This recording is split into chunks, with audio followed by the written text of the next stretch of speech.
नजर डालेंगे खेलों के मैदान की तरफ। कौमी wicket keeper batter Mohammad Rizwan T20 world cup में ऑस्ट्रेलिया के खिलाफ सेमीफाइनल से काबिल शदीद बीमारी को भूल न सके। उन्होंने बताया कि तबीयत खराब होने के बाद आंखों से धुंधला नजर आ रहा था, सांस लेने में दुश्वारी हो रही थी।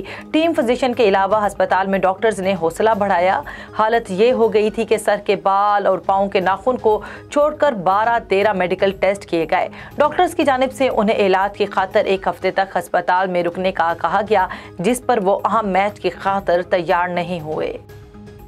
श्रीलंका के खिलाफ वनडे और T20 सीरीज की खातिर पाकिस्तान वीमेंस क्रिकेट टीम के फिटनेस टेस्ट गुज़श्ता रोज हुए। खिलाड़ियों को नज़्म व ज़ब्त की पाबंदी और खेल पर तवज्जो देने के लिए भी तनकीन की गई।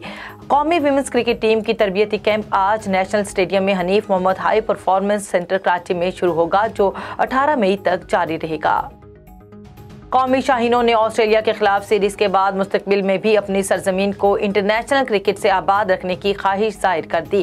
कौमी ओपनर इमामुल हक का कहना है कि होम सीरीज से तजुर्बे में इजाफा और खेल के बारे में काफ़ी सीखने को मिला। उन्होंने कहा, टेस्ट सीरीज में कैंगरूज के खिलाफ मैचेस आसान साबित नहीं हुए और अच्छी क्रिकेट खेली गई और बतौर खिलाड़ी मुसलसल दबाव का शिकार होने के बाद बहुत कुछ सीखने को मिला।